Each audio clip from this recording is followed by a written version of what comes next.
Hello बच्चों, कैसे हो? उम्मीद है आप सब स्वस्थ मस्त और तंदुरुस्त होंगे और अपनी पढ़ाई को अच्छे से कर रहे होंगे। तो पिछले वीडियो में हम देख चुके थे एक्सरसाइज 1.1।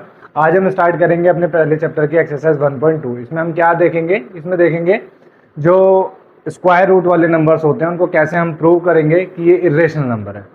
ठीक है, तो आइए देखते हैं, अपनी एक्सरसाइज की ओर बढ़ते हैं और देखते हैं कि कैसे हम किसी नंबर को इरेशनल प्रूव कर सकते हैं। आइए हम अपने पहले क्वेश्चन से स्टार्ट करते हैं। पहला क्वेश्चन क्या कहता है? कह रहा है कि prove that root 5 is a irrational number. तो आइए देखते हैं, ऐसे क्वेश्चन जब भी एग्जाम में आते हैं और हर बार हर साल ये क्वेश्चन पूछा गया है, तो कैसे इसकी शुरुआत करते हैं। सबसे पहले हम अज्यूम करेंगे, let us assume that root 5 is rational. ठीक है, हमने उल्टा अज्यूम कर लिया कि रेशनल नहीं है, रेशनल है। आगे अगर रूट 5 हमारा रेशनल है, दिस विल इंप्लाई कि रूट 5 को पी अपॉन क्यू की फॉर्म में लिखा जा सकता है, पी अपॉन क्यू। ठीक है, where q is not equal to 0। और यहां हम बताएंगे where p and q are coprime integers. ठीक है, हमने क्या लिए हैं? पी और क्यू को कोप्राइम इंटीजर्स। कोप्राइम हम पिछले वीडियो में बात कर चुके हैं, ऐसे नंबर जिनमें 1 के अलावा कोई भी कॉमन फैक्टर नहीं होता। तो आइए अब क्या करेंगे? स्क्वायरिंग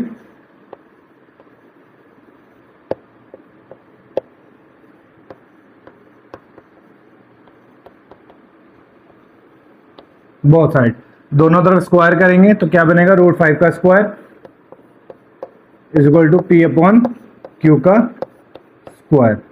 यहां से स्क्वायर करेंगे, इसका स्क्वायर रूट हट जाएगा, 5 इज इक्वल टू हो जाएगा p square upon q square. Q square divide में यहां जाके मल्टीप्लाई हो जाएगा, ये आएगा 5 Q square is equal to p square. अब यहां से एक चीज हम क्या कर सकते हैं, क्या बोल सकते हैं कि जो भी पी स्क्वायर है वो किसका मल्टीपल है? 5 का। ये 5 से डिवाइडेड है, तो हम यहां लिखेंगे P square. This will imply P square is divisible by 5। This will imply p is also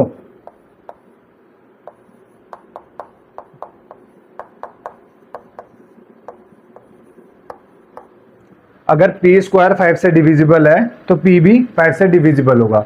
ये इसी में एक थ्योरम है, तो यहां रीजन दे देंगे क्यों? बाय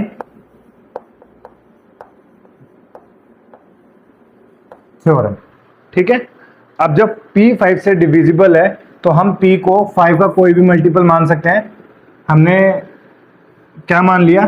तो दिस विल इंप्लाई कि p को हम लिख सकते हैं is equal to 5r।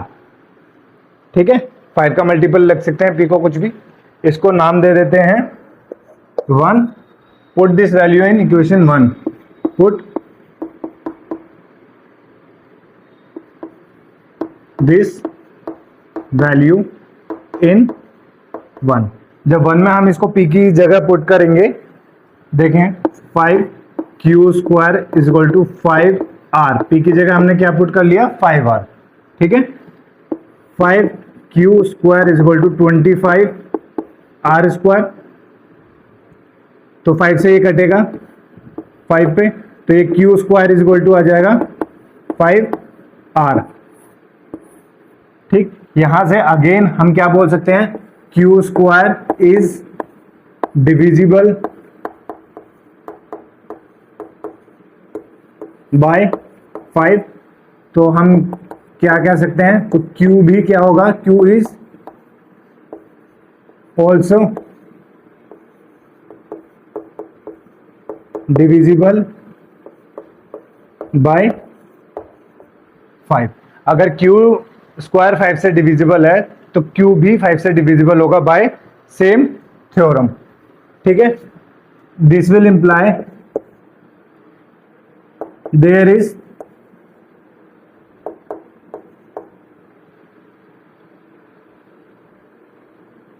5 as common factor of P and Q other than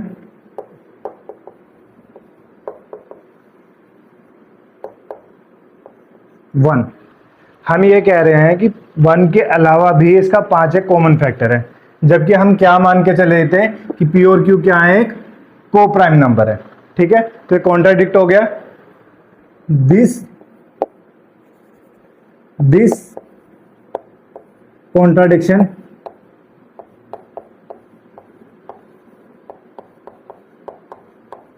has arisen because of our wrong assumption। Wrong assumption, हमने जो अज्यूम किया था, क्या अज्यूम किया था हमने अज्यूम किया था कि ये जो √5 है ये रेशनल है। ठीक है, और जब हम ये अज्यूम करके चले हैं तो हमारा यहाँ कॉन्ट्राडिक्ट हो गया। कॉन्ट्राडिक्ट यानी कि बात उल्टी पड़ गई। ठीक है, उल्टी क्यों पड़ी है? क्योंकि हमने रॉन्ग माना है। तो रॉन्ग माना है तो सही स्टेटमेंट क्या होगा? दिस विल इम्प्लाई √5 इज अ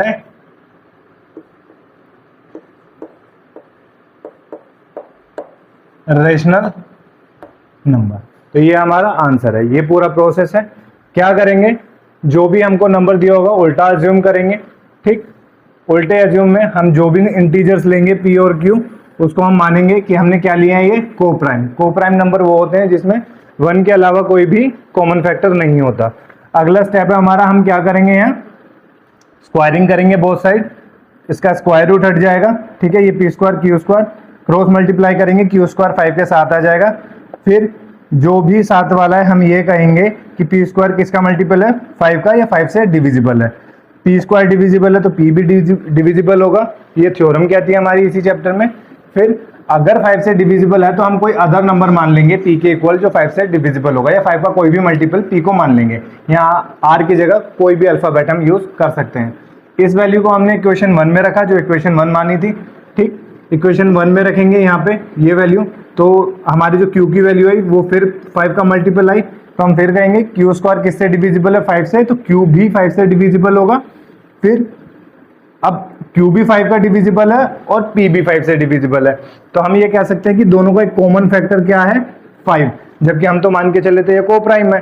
तो ये कॉन्ट्राडिक्शन हो गया। तो हम कह सकते हैं हमने जो अज्यूम किया था ये रेशनल नंबर है, ये गलत है, हमने रॉन्ग अजम्पशन किया है। तो सही स्टेटमेंट क्या है, √5 क्या है, एक रेशनल नंबर। ठीक है, उम्मीद करते हैं आपको अच्छे से समझ में आया होगा, और ऐसे क्वेश्चन अब जब भी आएंगे आप आसानी से कर पाएंगे। ठीक है, आइए अपने अगले क्वेश्चन पे बढ़ते हैं और देखते हैं कि उसको कैसे करते हैं, और देखते हैं ये क्या स्टेटमेंट देते हैं।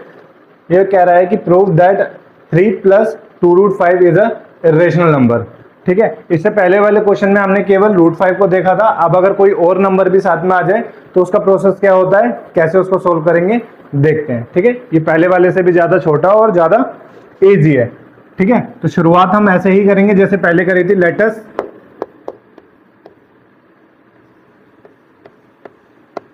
assume that 3 + 2√5 is rational। हमने क्या अज्यूम कर लिया, इसको रेशनल कर लिया। अब रेशनल कर लिया तो this will imply 3 + 2√5 is equal to A/B। हमने कोई A/B में मान लिया, P/Q में लिख सकते हैं, where B is not equal to 0, where A and B are co-prime integers। Co-prime integers है। को-प्राइम वही जो हमने बताया था कि A और B में 1 के अलावा कोई भी कॉमन फैक्टर लिया, कितना नहीं, A/B। इससे पहले वाले क्वेश्चन में हमने देखा था स्क्वायर बोथ साइड किया था। ठीक है, लेकिन इसमें स्क्वायरिंग बोथ साइड करने की जरूरत नहीं है। इसको हम क्या करेंगे और सिंप्लीफाई करेंगे, यानी कि रूट की वैल्यू अलग करेंगे और ए अपॉन बी अलग, थोड़ा सा। अब इसको यहाँ थोड़ा सिंप्लीफाई करेंगे। सिंप्लीफाई में क्या करेंगे, 2√5 is equal to a upon b, ये 3 प्लस का है, यहाँ जाके ए अपॉन बी, ये 3 प्लस का है, यहाँ जाके माइनस हो जाएगा। इसको और सॉल्व करेंगे तो ये आएगा ए अपॉन, ये यहाँ पे क्रॉस मल्टीप्लाई हो जाएगी, -3b अपॉन बी। अब ये 2 किस में मल्टीप्लाई में, तो यहाँ केवल √5 बचेगा और इस 2 को भी नीचे लेके जाएंगे तो ये आ जाएगा a -3b अपॉन 2b। अब यहाँ रीजन लेंगे, चूंकि a, b, 3, 2 आर इंटीजर्स, इसलिए ये वाली value a -3b upon 2b is rational. ठीक है, क्योंकि ये सारे इंटीजर्स हैं इसलिए ये रेशनल होगा। ठीक, this will imply √5 is also rational, but this contradict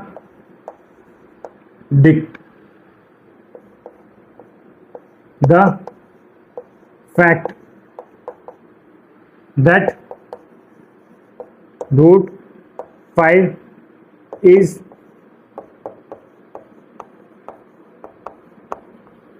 rational. ठीक है, लेकिन ये इस फैक्ट को क्या करता है, कॉन्ट्राडिक्ट करता है कि √5 इरेशनल है। क्योंकि इस स्टेटमेंट से क्या आ रहा है, क्योंकि ये रेशनल है वैल्यू और रेशनल के इक्वल रेशनल ही हो सकती है, रेशनल और इरेशनल वैल्यू कभी भी इक्वल नहीं हो सकते। ये दोनों वैल्यू इक्वल आ रही हैं, इसका मतलब अगर ये रेशनल है तो ये वैल्यू भी रेशनल होगी। ठीक है, लेकिन ये कॉन्ट्राडिक्शन है क्या, कि √5 तो इरेशनल है। ठीक है, दिस विल इंप्लाई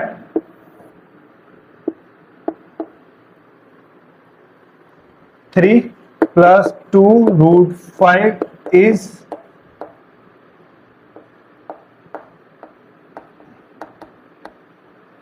इरेशनल। ठीक है, इसमें अगर कभी भी ऐसा क्वेश्चन आता है जिसमें केवल √5 की वैल्यू ना दी हो, एक्स्ट्रा कुछ भी दिया हो, मल्टीप्लाई में दिया हो, प्लस में दिया हो, उसमें हम स्क्वायरिंग वाला प्रोसेस नहीं करेंगे। ठीक है, डायरेक्ट उसको सिंप्लीफाई करेंगे। सिंप्लीफाई करके एक रूट वाली वैल्यू अलग हो जाएगी और जो अदर वैल्यू आएगी वो अलग हो जाएगी। अदर वाली वैल्यू प्योर इंटीजर्स की होगी। ठीक है, इसमें कोई भी रूट की वैल्यू नहीं होगी, तो हम कह सकते हैं कि इसमें केवल और केवल इंटीजर्स हैं, तो इसको क्या कह सकते हैं, ये एक रेशनल नंबर है। अब चूंकि रेशनल नंबर के इक्वल में रेशनल नंबर ही आ सकता है, इरेशनल नंबर नहीं आ सकता, तो हम यहाँ से इसको बोलेंगे अगर ये रेशनल है तो √5 भी रेशनल होना चाहिए। लेकिन ये कॉन्ट्राडिक्ट करता है इस फैक्ट को, किस फैक्ट को, कि √5 तो एक इरेशनल नंबर है और हमारे यहाँ क्या अज्यूम में क्या निकला है कि √5 रेशनल है, तो ये कॉन्ट्राडिक्शन हो गया। इस कॉन्ट्राडिक्शन की वजह से ये क्यों हुआ, क्योंकि हमने इसको रॉन्ग अज्यूम किया था कि ये एक रेशनल नंबर है। तो सही अजम्पशन क्या होगा इसका, कि ये 3 + √2 क्या है, 3 + 2√5 एक इरेशनल नंबर है। ठीक है, उम्मीद है आपको समझ में आया होगा। ठीक है, आइए अपने अगले क्वेश्चन की ओर बढ़ते हैं। आइए अपने अगले क्वेश्चन पे बढ़ते हैं, क्वेश्चन नंबर 3, जो कि इस एक्सरसाइज का लास्ट क्वेश्चन है। देखते हैं क्या कहता है। कह रहा है prove that following are the irrationals.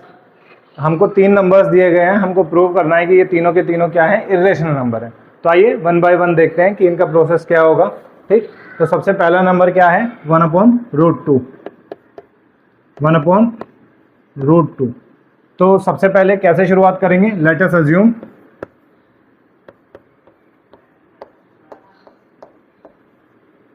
क्या अज्यूम करेंगे, 1/√2 इज रेशनल। ठीक है, हम उल्टा अज्यूम करते हैं। ठीक है, अगर रेशनल है तो दिस विल इंप्लाई 1/√2 कैसा होगा, इज इक्वल टू हम लिख सकते हैं a/b की फॉर्म में, where b is not equal to 0। और हम a और b के बारे में क्या कमेंट करेंगे, where a and b are co-prime integers। क्या है, को प्राइम इंटीजर्स हैं। जो को प्राइम इंटीजर्स हैं तो इनके बीच में कुछ भी कॉमन नहीं होगा, ठीक है। फिर बी अपॉन ए, हमने इसको उल्टा कर लिया, ठीक है। 1/√2 की वैल्यू ए अपॉन बी है तो √2 की वैल्यू कितनी होगी, A upon B. This will imply देंगे A comma B are integers, this will imply A upon B is rational, rational है।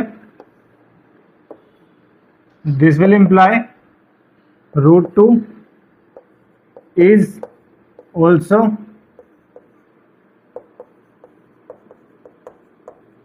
रेशनल। √2 भी रेशनल होगा, बट क्या, but this contradict the fact that √2 is irrational, ठीक है। ये केवल ए upon B है, दोनों इंटीजर्स माने थे। जब भी केवल इंटीजर्स ए अपॉन बी की फॉर्म में पी अपॉन क्यू यानी कि पी अपॉन क्यू की फॉर्म में लिखे हो तो हम कह सकते हैं वो रेशनल नंबर है, ठीक। ये जब ये रेशनल है तो इसके सामने रेशनल के इक्वल रेशनल ही होगा, रेशनल नहीं होगा, ठीक। ये तो अगर ये रेशनल नंबर है तो ये भी रेशनल नंबर होगा, ठीक है। लेकिन ये कॉन्ट्राडिक्ट कर रहा है किस फैक्ट को कि √2 हमारा क्या होता है, इरेशनल होता है। लेकिन यहाँ हमारा फैक्ट क्या निकल के आ रहा है कि √2 रेशनल है, तो ये उल्टा है बिल्कुल। ये क्यों उल्टा है, क्योंकि हमने अज्यूम जो किया है वही उल्टा किया है। तो सही अज्यूम क्या होगा, सही अज्यूम होगा 1/√2 इज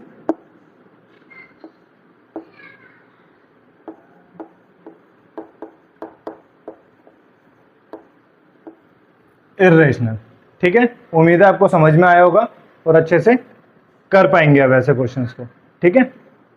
अगर ये नंबर 1/√2 की जगह √2 दिया होता, ठीक है, तो हम फिर स्क्वायरिंग वाला प्रोसेस करते, ठीक है। लेकिन अगर केवल रूट की वैल्यू दी है तब तो हम स्क्वायरिंग वाला प्रोसेस करेंगे। लेकिन अगर √2 के अलावा हमें प्लस में, ये रहा प्लस वाला, मल्टीप्लाई में या अपॉन में कुछ भी नंबर दिया है तो हम केवल सिंपल प्रोसेस फॉलो करेंगे और ये अज्यूम करके चलेंगे इसमें जो दूसरी वैल्यू दी है ये इरेशनल है, ठीक है। हम उसको इरेशनल प्रूफ नहीं करेंगे, ठीक है। चलिए आगे देखते हैं, सेकंड ऑप्शन देखते हैं। सेकंड ऑप्शन में हमको क्या दिया है, 7√5। 7√5 को इरेशनल प्रूफ करना है तो अगेन लेट अस अज्यूम, क्या अज्यूम करेंगे, 7√5 इज रेशनल है, रेशनल है तो दिस विल इंप्लाई 7√5 को हम कैसे लिख सकते हैं, is equal to a upon b की फॉर्म में। B is not equal to 0 और ए और बी को हमने क्या माना है, A and B are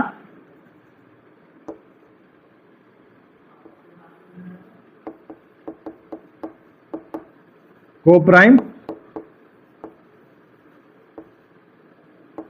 integers, ठीक है। जब को प्राइम इंटीजर्स हैं तो रूट की वैल्यू को अलग कर लेंगे और सारी वैल्यू को अलग कर लेंगे। तो ये 7 मल्टीप्लाई में वहां जाके डिवाइड में हो जाएगा तो √5 इज इक्वल टू कितना आ गया, a अपॉन 7b। अब रीजन देंगे, चूंकि रीजन क्या है, a, b, 7 आर इंटीजर्स, ठीक है। दिस विल इंप्लाई, क्या इंप्लाई करेगा, a upon 7b is rational. This will imply √5 is also rational. This but क्या, दिस कॉन्ट्राडिक्ट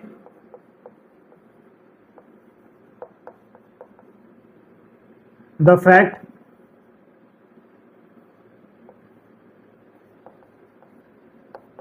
that √5 is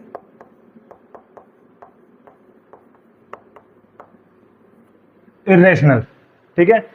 लेकिन इसकी वजह से, इस स्टेटमेंट की वजह से हमारा कॉन्ट्राडिक्शन हो गया, क्योंकि √5 तो क्या है, रेशनल है और हमारे जो रोंग असम्पशन है इसकी वजह से क्या आया कि √5 कैसा है, रेशनल। ठीक है, क्योंकि रेशनल के सामने की वैल्यू हमेशा रेशनल के इक्वल रेशनल वैल्यू आ सकती है, रेशनल नहीं आ सकती।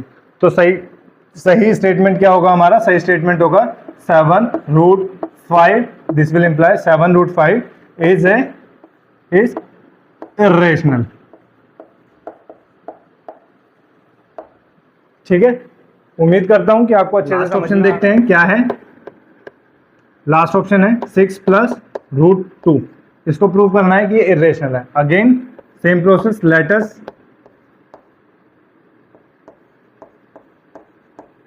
अज्यूम, क्या अज्यूम करेंगे? 6 + √2 इज रेशनल है। तो अगेन 6 + √2 इज इक्वल टू क्या लिख सकते हैं हम? A/B की फॉर्म में। A/B where B is not equal to 0, और A और B क्या है हमारे? A and B are coprime integers. Coprime integers हैं। अगेन जो नॉन स्क्वायर रूट वाली वैल्यू है उसको हम एक तरफ ले जाएंगे और स्क्वायर रूट वाली वैल्यू को एक तरफ। ठीक है, तो स्क्वायर रूट वाली वैल्यू को यहीं पे रखते हैं और 6 को उधर शिफ्ट कर देते हैं। तो √2 इज इक्वल टू 6 प्लस का है, वहां जाके माइनस हो जाएगा A/B माइनस 6। इसको और सोल्व करेंगे तो ये आ जाएगा A-6B/B। हमने क्रॉस मल्टीप्लाई कर दिया यहां से। ठीक है, अब यहां रीजन क्या देंगे? चूंकि A,B,6 आर इंटीजर्स, ये इंटीजर्स हैं, this will imply A-6B/B is rational होगा। दिस विल इंप्लाई जब ये रेशनल है तो इसके सामने वाली जो इक्वल वाली वैल्यू है वो भी कैसी होगी? रेशनल होगी। √2 is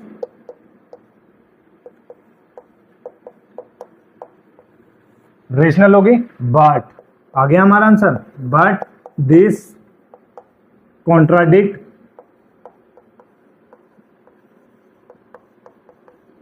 the fact that √2 is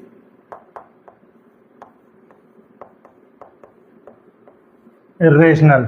ये इस फैक्ट को कॉन्ट्राडिक्ट करता है कि √2 इरेशनल है। ये हमारा स्टेटमेंट क्या कहता है? √2 रेशनल है, जबकि फैक्ट क्या है? √2 इरेशनल है। ठीक है, तो कॉन्ट्राडिक्शन क्यों आया? क्योंकि हमने यहाँ जो अजम्पशन लिया था वो रॉन्ग लिया था। तो राइट अजम्पशन क्या होगा?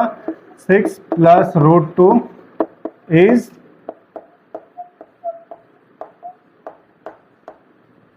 रेशनल। ठीक है, उम्मीद करते हैं कि आपको बहुत अच्छे से समझ में आया होगा। अब अगर एग्जाम में कोई भी क्वेश्चन आता है स्क्वायर रूट वाले नंबर को इरेशनल प्रूव करने का, तो आप अच्छे से कर पाएंगे। ये एक ऐसी एक्सरसाइज है, इससे एक क्वेश्चन ये वाला, ठीक है, रूट वाला क्वेश्चन आता ही आता है, चाहे तो वो बेसिक मैथ हो या स्टैंडर्ड मैथ हो। दोनों पेपर में हर साल एक क्वेश्चन यहाँ से आता ही आता है। तो आपसे उम्मीद है इसकी प्रैक्टिस करना और अच्छे से इसको करके आना। ठीक है, अब मिलते हैं अगली वीडियो में, अगले चैप्टर में।